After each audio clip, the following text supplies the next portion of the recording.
Bhagavate Vasudevaya. Om Namo Bhagavate Vasudevaya. Om Namo Bhagavate Vasudevaya.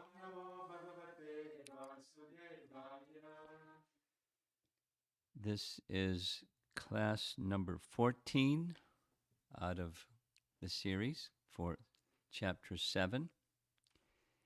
And we're going to be covering 30 to 32 from chapter 7. And mind you, there's 74 verses in chapter 7. So we'll be meditating on Krishna's instructions to Uddhava for some time. Those of you that are remote, please be prepared to ask questions because we're in the middle of a snowstorm here. It was snowing all night and it's going to snow all morning, and there's very few of us in the room. And so we can have a very short question-answer session if you don't have questions. Otherwise, be prepared. Listen carefully so you can ask relevant questions. We're hearing about Maharaj Yadu's presenting a series of questions which will be answered by the Brahmana, the Avadhuta Brahmana, who has intelligence. That intelligence comes from Super Soul, right? And we don't know if there was a particular guru who he heard from. We heard earlier, Madhvacharya said, what is being said here, that he's receiving intelligence, doesn't discount or neutralize the universal principle. It's in the Vedas that one should hear from a qualified teacher. But in any case, Yadu, King Yadu, is met this Avadhuta Brahmana. He's remarked about his qualities, his detachment.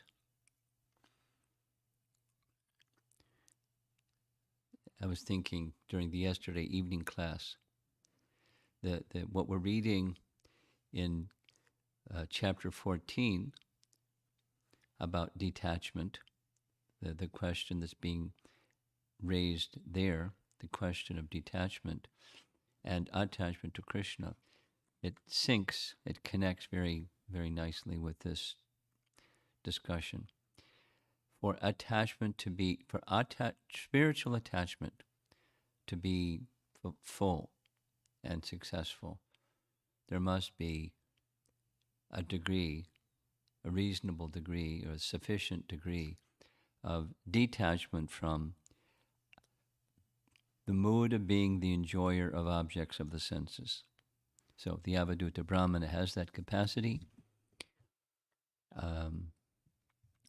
Uddhava wants to know how to get to that place because he feels with his Vaishnava humility that he has too much attachment. So Krishna is giving teachings, and then he's going to give this example of the Avadhuta Brahmana to teach the principle of detachment and knowledge, jnana vairagya, to nourish bhakti. That's the whole theme of this chapter and the beginning section of Uddhava Gita, to get a foothold in pure devotional service, knowledge and detachment. Not the essence, it's the foothold. So King Yadu continues, text 30. O Brahmana, we see that you are devoid of any contact with material enjoyment, and that you are traveling alone without any companions or family members. Therefore, because we are sincerely inquiring from you, please tell us the cause of the great ecstasy that you are feeling within yourself. Vishwanath Chakravarti Thakur's commentary, summarized in simple terms by Bhaktisiddhanta. According to the logic that one who has a mouth will speak, I wish to know from where you are getting this unlimited happiness. You are completely aloof from sense enjoyment, but still you're receiving so much happiness. We've got a different happiness. Sounds like Bhagavad Gita, right? Brahmabhuta Prasanatma, different kind of happiness. The BBT purport reads, the word kevalatmanaha is significant here. Unless one has particular practical realization of the Supreme Soul and the individual soul who reside together within the heart of every living being, it is very difficult to artificially adopt the sannyas order of life and travel without the association of wife, children, and other family members. The nature of every living being is to make friends with others and to offer his love to a suitable person. One who has realized the Supreme Person is satisfied to always carry the personality of Godhead within his heart as his constant companion, unless one has realized that Krishna is one's only true friend and that Krishna is within one's heart. One will remain attached to the temporary relationships of the material world. Bhaktisiddhanta's purport reads, the sense objects, form, taste, smell, sound, and touch, cannot attack those liberated souls who are fully engaged in the devotional service of the Supreme Lord and who are freed from the desire for material enjoyment. Those who are attached to material form, taste, and so on become entangled by the affection of their wife and children. You are an avaduta, and so I want to know why you are experiencing transcendental bliss, even though you are not intoxicated by worldly happiness. And Vishwanath Chakravarti Thakur writes, very short, where does your bliss come from? He asks because hearing directly from a person is the best way to get the truth. You are devoid of material enjoyment, sparsha. Sparsha. Sparsha is sense contact with sense objects. You're devoid of material enjoyment and live alone. Okay, that's text 31. And moving on to text 32. Lord Krishna continued. This is Krishna now speaking to Uddhava. Of course, it's Shukadeva Goswami explaining. Krishna speaking to Uddhava, because Krishna is telling this story to Uddhava. The intelligent King Yadu, always respectful to the Brahmanas, waited with bowed head as the Brahmana, pleased with the king's attitude, began to reply. Bhaktisiddhanta's translation reads that the Supreme Lord said, when the Avaduta Brahmana was thus respected and spoken to in this way by the intelligent King Yadu, who was the benefactor of the Brahmanas, being pleased with the king's respectful attitude, he began to humbly reply. In really short, this is Bhaktisiddhanta's gloss. There's no BBT commentary or purport.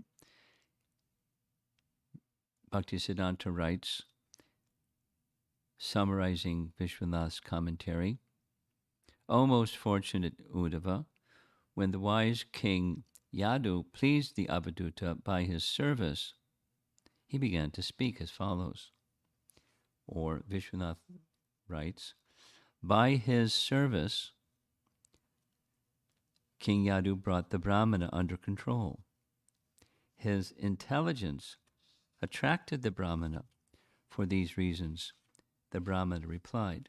Now the reply is going to be a little bit more robust than the first two verses, 30 and 31. Here's 32. Sri Brahmana Uvacha. My dear king, with my intelligence, I have taken shelter of many spiritual masters. Having gained transcendental understanding from them, I now wander about the earth as in a liberated condition. Please listen as I describe them to you. It's fascinating. And Bhaktisiddhanta's translation reads, My dear king, I have received knowledge from the many spiritual masters who are present in this world. It is because of this that I'm able to freely wander about in the world. Now please hear as I describe these spiritual masters to you. Summarizing Vishwanath's commentary, Bhaktisiddhanta writes, O king, I have many spiritual masters who I choose with the help of my intelligence, who I chose with the help of my intelligence. Although I did not formally receive instructions from them, I have accumulated much knowledge by observing them with the help of my intelligence. In this way, I have become free from the miseries of material existence, and I am wandering about freely in this world. Now let me tell you the names of these spiritual masters. The BBT purport, which is robust, reads, the word Buddhi Upashata, Buddhi Upashata, in this verse indicates that the Brahmana's spiritual masters did not directly speak to him. Instead, he learned from them by his intelligence. All living entities who are inimical to Lord Krishna glorify useless material things and spend their lives trying to lord it over the material objects they falsely worship. Thus, the conditioned souls try to increase their duration of life as well as their fame and beauty by means of mundane religion, economic development, and gross sense gratification. King Yadu noticed that the saintly Avadhuta did not behave like that. Therefore, the king was inquisitive to find out the actual situation of the Brahmana. In reply to the king, the saintly Brahmana states, quote, I do not consider the 24 elements of the physical world as objects of my sense gratification, and therefore I don't consider accepting or rejecting them. Rather, I accept the material elements as my instructing spiritual masters. Thus, even though wandering throughout the material world, I am never bereft of service to the Guru, taking shelter of steady intelligence. I travel about the earth constantly engaged on the transcendental platform. By intelligence, I transcend useless desires, and my ultimate goal is the loving devotional service of the Lord. Now I shall explain to you about my 24 spiritual masters. Unquote. Bhaktisiddhanta's purport reads, those who are averse to Krishna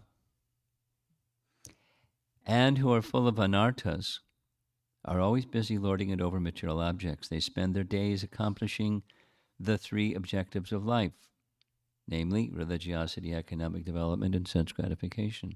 Their only aim is to enhance their duration of life as well as their glories and beauty. Because Avadhuta Mahashaya, the Brahmana, did not display any such behavior, King Yadu asked him the reason for his wandering about in this way. In reply, the Avadhuta said, Quote, rather than accepting these 24 entities that we observed within the visible material world as the means of my enjoyment, I've accepted them as my instructing spiritual masters, giving up the conception of accepting something and rejecting something else. I do not live like an ordinary human being who is driven by mental speculation and thus bereft of the service of a spiritual master. I travel in this world under the shelter of my fixed intelligence, with the desire to surpass all anarthas and to always render loving service to the Supreme Lord. I have taken shelter of these 24 spiritual masters. Vishwanath Chakravarti Thakur's commentary is really short. I have taken shelter of intelligence, not instructions from someone else. I am liberated from the suffering of samsara. And this verse is referred to in a little essay. This is the final reading this morning. Sridhar Swami wrote a little essay on the role of Shiksha Guru. This is a passage taken from the role of Shiksha Guru, because that's what this is about. These are Shiksha Gurus. The quotes from 11th Canto, Chapter 7, verses 32 through 35, so we're discussing 32, of Srimad Bhagavatam exemplifies how prostitutes, animals, and inanimate things like the sun and the moon can be seen as Shiksha Guru. The word is Guruva, indicating the plural sense of Guru, and Shiksha, or instructions, are explicit in the Sanskrit paragraph. Srimad Bhagavatam implies that even impersonalists and philosophers may be the indirect effect of their teachings.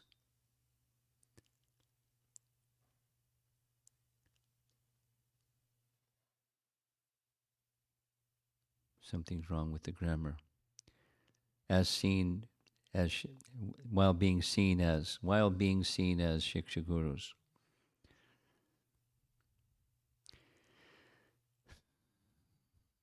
Vishwanath Chakravarti Thakur states, quote,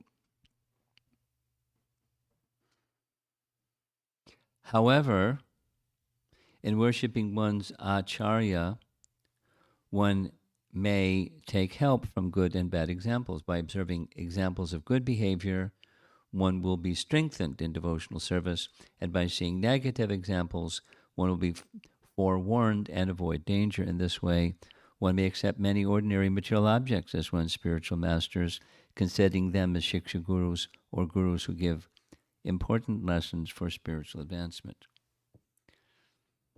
Unquote. That was Vishwanath. This is Sridhar Swami. The words, this is from text 31. Giyate bahudhar shibihi, or the absolute truth is glorified in many ways by the sages. These words indicate the personal and impersonal understandings of the absolute truth. In other words, some sages describe only the Lord's impersonal effulgence, which is without spiritual variety, whereas others describe the Lord's manifest form as the personality of Godhead. Thus, merely by hearing from many different authorities, one cannot actually learn the highest perfection of life. The proliferation of differing spiritual authorities is useful only to counteract the living entity's tendency to be grossly materialistic. Different spiritual philosophers create faith in the existence of the soul and may be accepted at that level. Interesting, huh? So going back to Madhvacharya's warning, this should not be taken, what Krishna is saying to Uddhava and what the Avadhuta Brahmana is saying to King Yadu, it shouldn't discount the association of sadhus, not just directly persons who are learned in the scripture in disciplic succession and giving proper teachings. It doesn't mean you don't need that. We need that. We must. It's enjoined again and again. At the same time, what Sridhar Swami is saying here is very practical. It's good to keep in mind as the rest of this chapter goes on. Different spiritual philosophers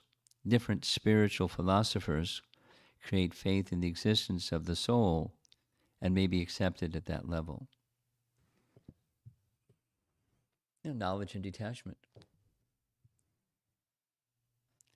I accept that there's soul. Okay. Paragraph. Overall, the theme from all the above statements is that anyone from whom one gleans knowledge by which one approaches the Supreme Lord may be considered as Shiksha Guru. The teachings of Krishna Bhajanamrita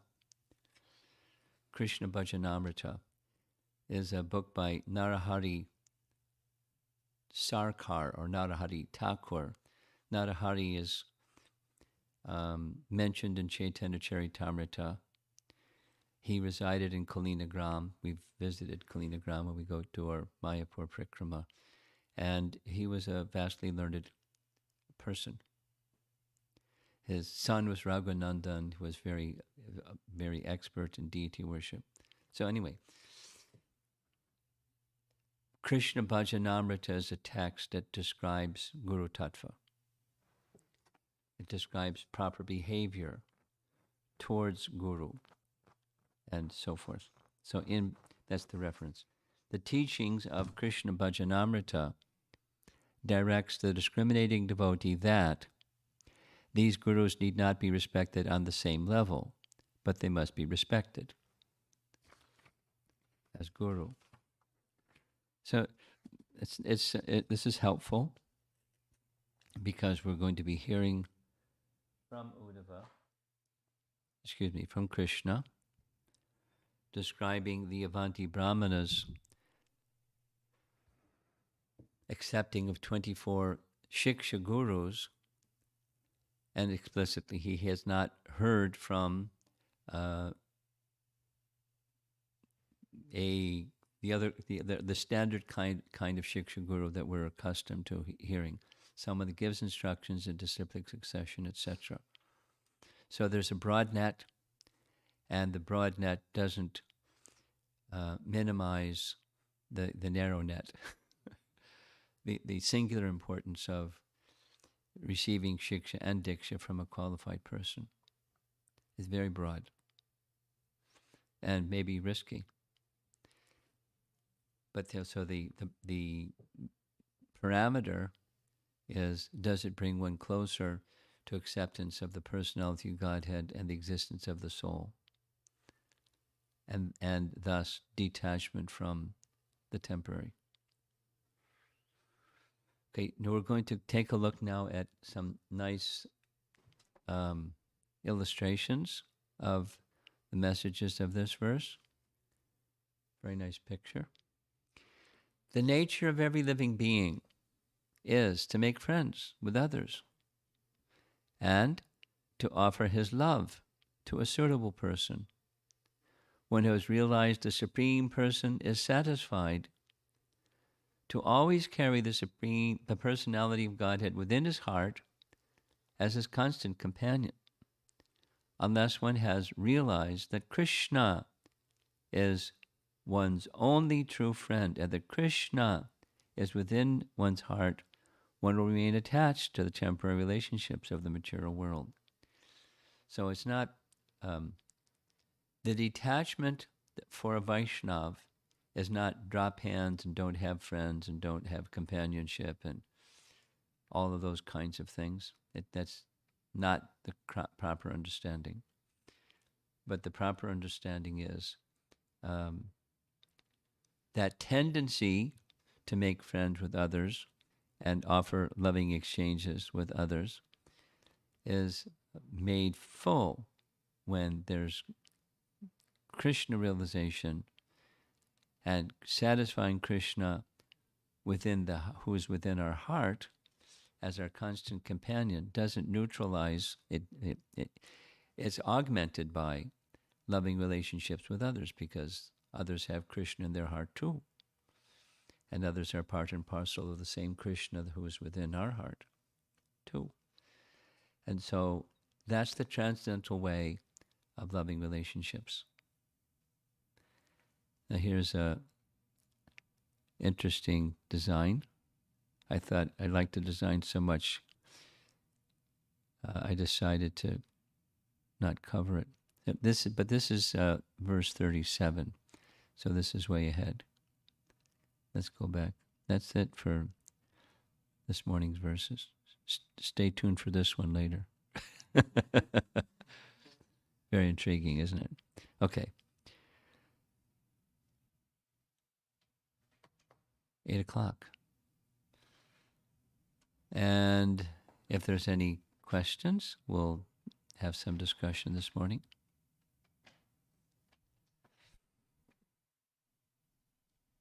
Hare Krishna Maharaj.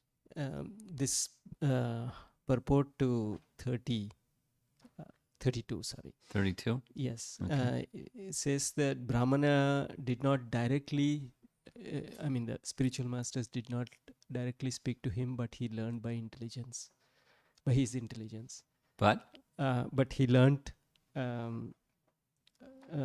Super Soul gave him intelligence to understand things from elements and other entities. So is it like he learned from their behaviors? We'll see. Yes. It will come late in the later verses. He'll say what the 24 are and what he learned from them. I mentioned this some days back.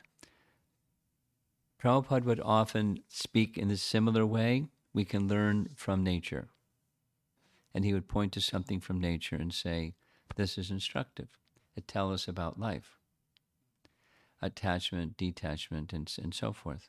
It tells us how things work. Without giving examples, it's applying the same principle. We'll see as we go along.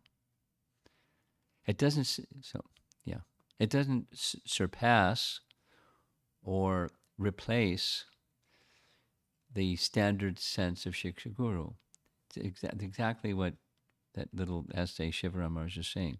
They're still to be respected because one is getting help to go towards the destination.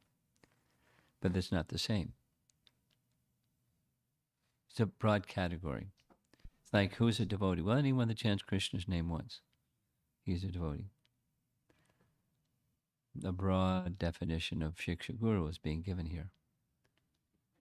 For spiritual masters that you're mentioning is Shiksha Gurus. That's how the 24 spiritual masters that it's been talked about, we understand them as his Shiksha Gurus. There's 24 Shiksha Gurus. Okay. That's the starting point before we get out of the gate. Yeah. And one more time. And we should understand the implication is, as Shivaram Maharaj is indicating in this little essay. Anything else?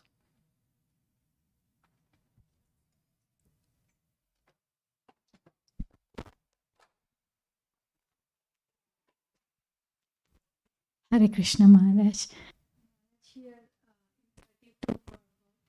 32 purport. Yeah.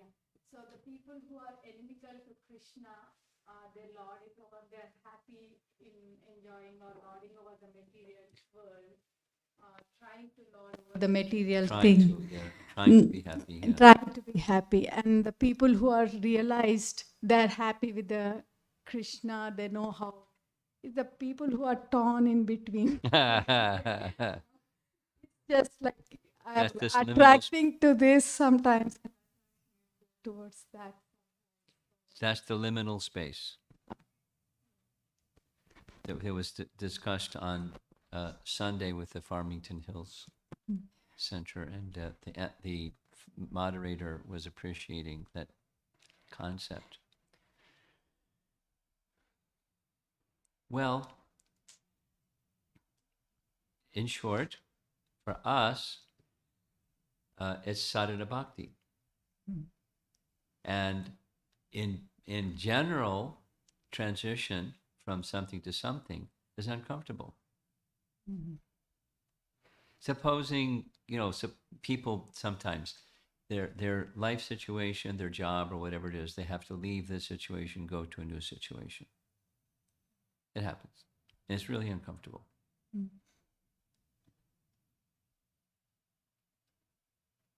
But, sometimes life circumstances dictate. So that's liminal space is uncomfortable. And now in our case, knowingly, we're entering into something uncomfortable. The transition between where we are and where we want to be. And we have, therefore, it's very important to know why we want to leave behind and what do we want to go to. And if you're not really clear what you want to go to, then it seems to be forever. And, but still, if we follow the process, that's like, more on the mechanical side, follow the process without the inspiration of what's on the other side.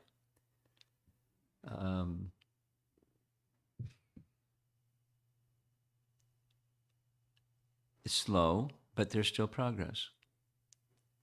Even unknowingly, the bugs in the room or the plants that are growing in the room or whatever, living entities hearing spiritual sound vibration, there's benefit, whether they understand or don't understand.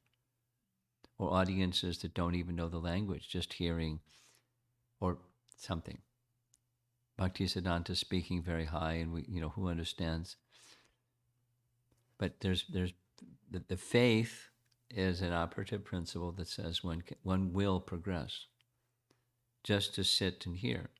Now, so that's the in-between people. That's sadhana bhakti. And the more there's release from the contamination, the conceptions of enjoyment and the attachment to the objects of enjoyment, and the more there's finding happiness and joy within the life of bhakti, then the realization increases. And the attachment, it's a gradual process, and it's not always in a straight line. It has like a sine curve up and down. As bhakti progresses, it's unsteady. But we continue with faith and keep good association and hear from proper sources.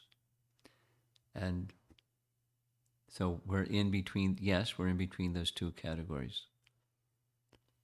But we're heading towards, where we want to go. So the clarity of where it is that we want to go and the steps in between where we want to go and what's next, all those things are important. We've been discussing this, intermediate goals. Okay, something further. Yeah. So here is sometimes like we depend so much on, at least I depend so much on my intelligence and doing then other thing. Is it that the doership mentality, or is it like more? Yeah. But we have to operate with what we have to operate with. So higher intelligence is, my conditioned intelligence is only going to take me so far. And my higher intelligence is, I need intelligence of someone who's not conditioned like me. That's better intelligence. And then that better intelligence can guide your, the conditioned intelligence and guide you towards the destination. And that takes some time, because we got, as you doership, we have false ego. It's pretty strong. It's dominating everything in all species of life. It's not only humans have false ego. A dog thinks he's a dog. Woof, woof. Yeah, thank you, Maharaj.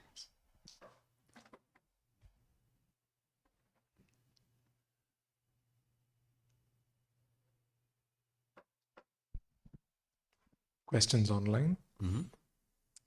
Snehavalli Devidasi asks, my question is related to Sadachara Prabhu's question from yesterday morning's class about liminal space being part of Bhakti Yoga. So the liminal space would not represent the stage from unsteady to steady Bhakti or stages within Anartha Nivritti to go to the higher stages? Both. Both. Second question.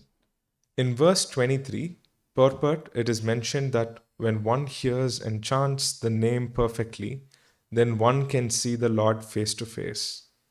This perfect hearing and chanting is in the prema stage because Srila Vishwanath Chakravarti Thakur and at other place has mentioned that one can only have a darshana of the Lord after the prema stage. Is this understanding correct? Yes, a qualified yes. Yes, but as we heard yesterday, when it's time for scheduled incarnations of the Lord to appear in this world, others than those in the prema stage can have darshan of him. Materialistic people, inimical people, demons, everyone can have darshan of the Lord. So take away the scheduled incarnations, and the answer is yes. And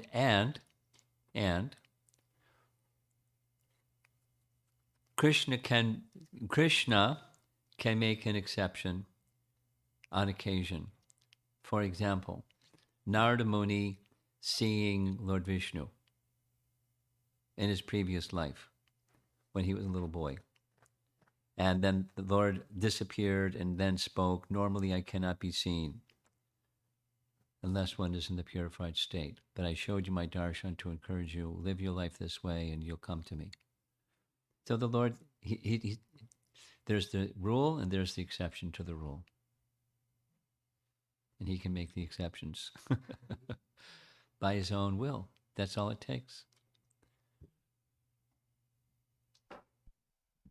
Question from Adbhuta Krishna Das. If two souls have relationship in one lifetime, do they remember that relationship after they both go back to Godhead? Relationship with spiritual master is eternal, but what about others in the family?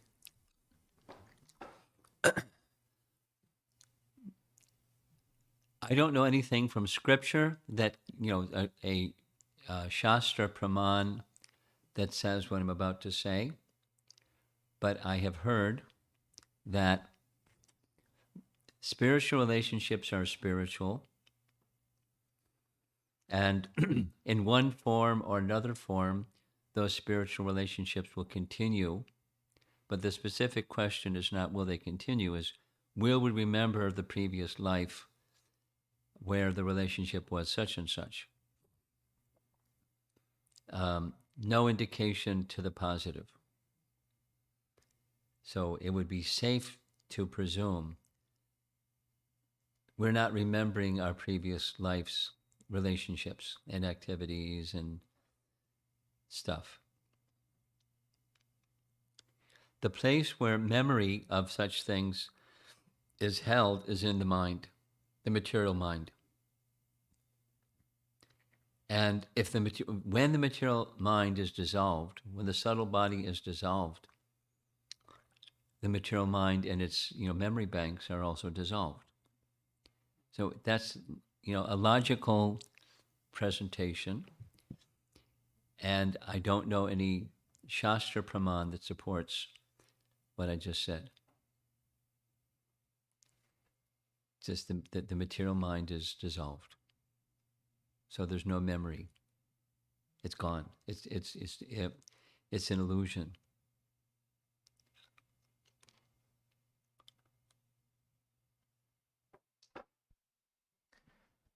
Amara Devidasi asks, we hear a lot about devotee association.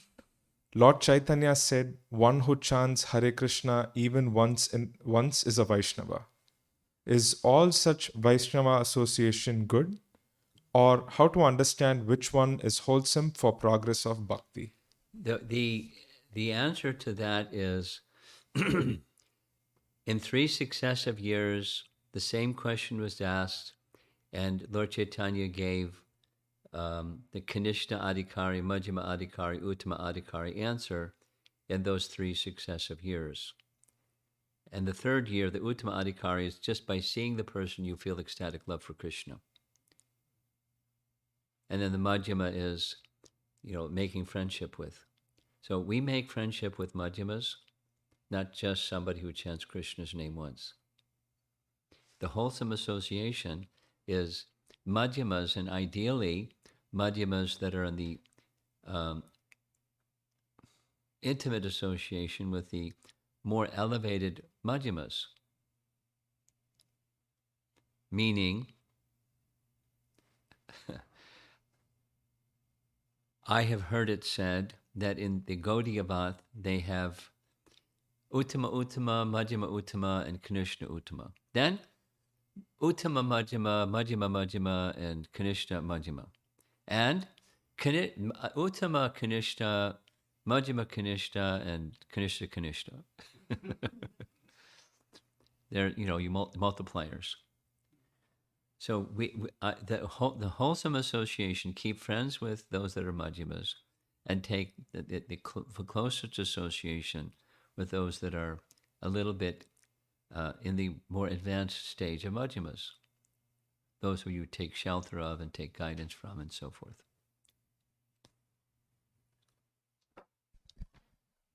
Question from Girivara Daridas.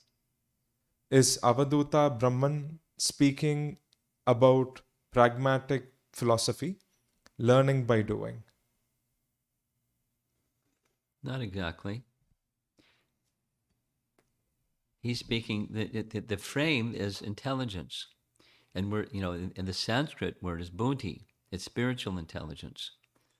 And spiritual intelligence, when applied to life, is practical, but the root or the frame of reference is spiritual intelligence, not just because people can be practical. I mean, there's been a snowstorm, and it's still supposed to snow some more this morning. So practical is get a shovel and, that's intelligence. How are you going to get a shovel and you move the snow? Practical intelligence. But it's not necessarily buddhi. Spiritual intelligence.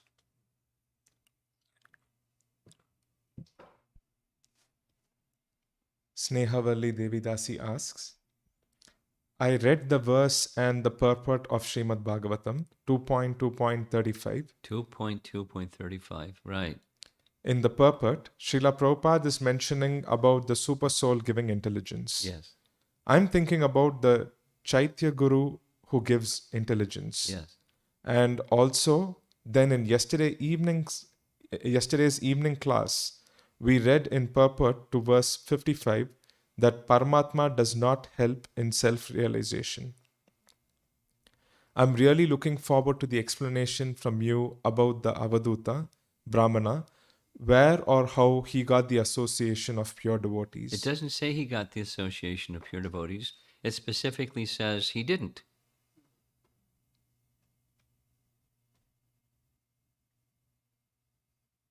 We read it. He didn't.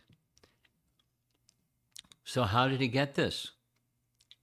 Well, super soul helps one who wants transcendence. And so one can be misguided and think the mind is the super soul. And there's the ditch, and you head for the ditch, and you're in the ditch. So we are trained, rightly so, from Bhagavad Gita chapter 4, knowledge comes in disciplic succession. And this is an exception to that principle. Krishna is speaking it. But there's limits to that intelligence that comes from a super soul that's not coming into cyclic succession.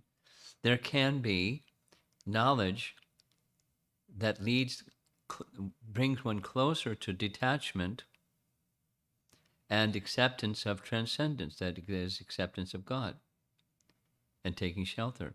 But it's not complete without disciplic succession, spiritual master teachings. So, this is not Bhagavad Gita, this is Uddhava Gita.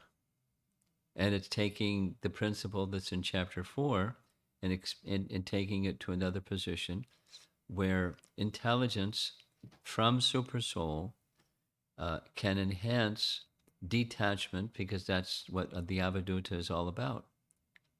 And with that detachment, Jnana Vairagya, then the door is open for bhakti. Bahunam janmanam ante jnanavan mam prapadyate vasadev sarvamiti samahatma sudurlabha. But so that person who is the person in search of knowledge and given intelligence, Krishna will send a spiritual master into cyclic succession, and one can say yes or no. And if one says yes, then bhakti begins. And until then, it's just elevation of knowledge and detachment. That's what we're getting here. And so there's still to be there's still to be respected.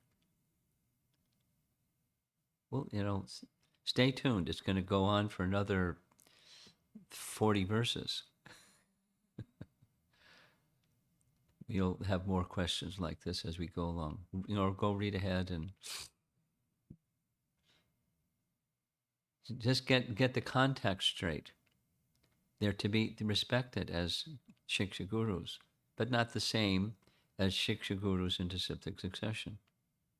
They have a different status, but still to be respected.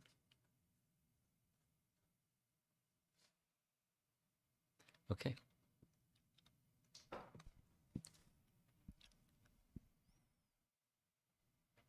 Shrida Das asks, from Srimad Bhagavatam 1.5.24, I have this question. We hear that the relationship between a spiritual master and disciple is eternal, and a spiritual master even descends to take his disciple back to Godhead if the disciple takes birth again. My question is, the Bhakti Vedantas initiated Srila Narada Muni in his previous life, but in his next life, Lord Brahma is considered as Narada Muni's spiritual master. Read that sentence again.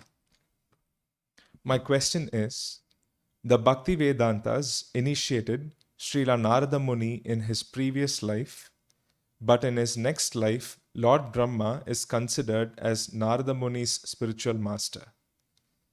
In such case like this, how do we need to understand that the Guru-Sishya relationship to be permanent and eternal? Could I kindly request your help for me to understand this point? I'll arrange for Harish to send you, as long as you provide your email address, he can send you Guru is One. It's an essay that Prabhupada wrote. It was actually a Vyasa Puja offering, but it's an essay. And the answer is in that essay. It's not impersonalism, Guru is One. It's transcendental, Guru is One.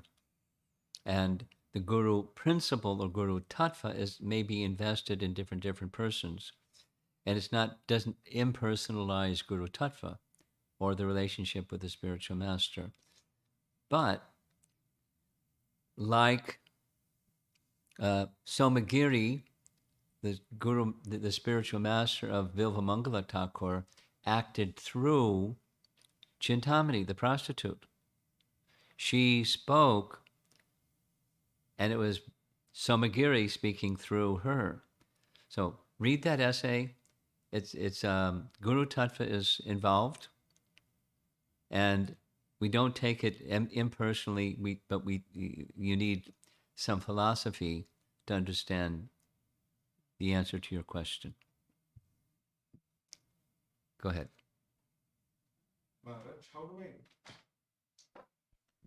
how do I increase my faith in the bhakti process? What are some practical tips that I can apply to make the choice to choose bhakti more easily? Acting in knowledge increases faith. Association with those that have faith increases faith. Gradual, that's 2. 3, gradual purification. Supposing one's faith is moderate or not so strong, but still engaging in activities that are recommended in Scripture, it brings purification, gradual purification, and as that purification comes, faith increases. So those are 3 principles. You want to get warm, stand near a fire. You get warm.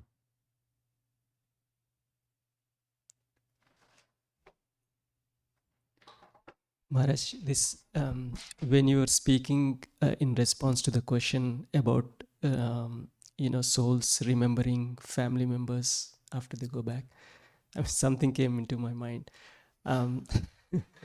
Slightly different, but like when soul transmigrates from one body to another, we don't remember anything from the previous life.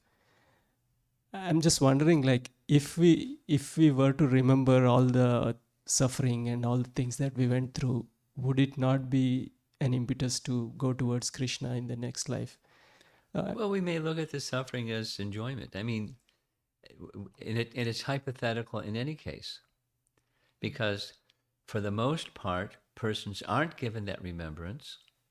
So your hypothetical, what if you were given the remembrance, is notional but not practical. If Krishna gives that remembrance, Krishna gives the remembrance. If Krishna doesn't, Krishna doesn't. Some people remember their previous lives. They remember the trauma of their death, right? Yes.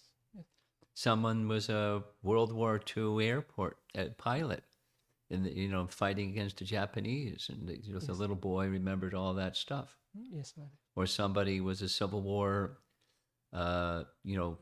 military man, and he died being hit by a cannon, and he remembered the details. Or et cetera, et cetera. Somebody was one of Ian Stevenson's persons. He died being tossed down the bottom of a well for messing around with another man's wife. Or somebody else remembered the trauma of being run over by a train. They were born without a leg or half a leg because the train got so. There can be remembrances, but does that give impetus to surrender to Krishna? Not necessarily. Some idea that there's a soul beyond the body, but the tendency for sense gratification isn't going to be checked by, now I remember who I was in my previous life and the suffering I went through. So, it's notional, it's not standard, and, just file that away in your memory bank somewhere. The curiosity banks. Or is it also like Krishna would want to come to him out of love, not because of fear of suffering? But that's another point. But anything that helps us get there, that's good. That's what this whole chapter is. These other Shiksha gurus, anything that helps you get there, that's good. Oh, do we have anything more online? No, Maharaj. Okay, Srila Prabhupada ki Jai. Jai.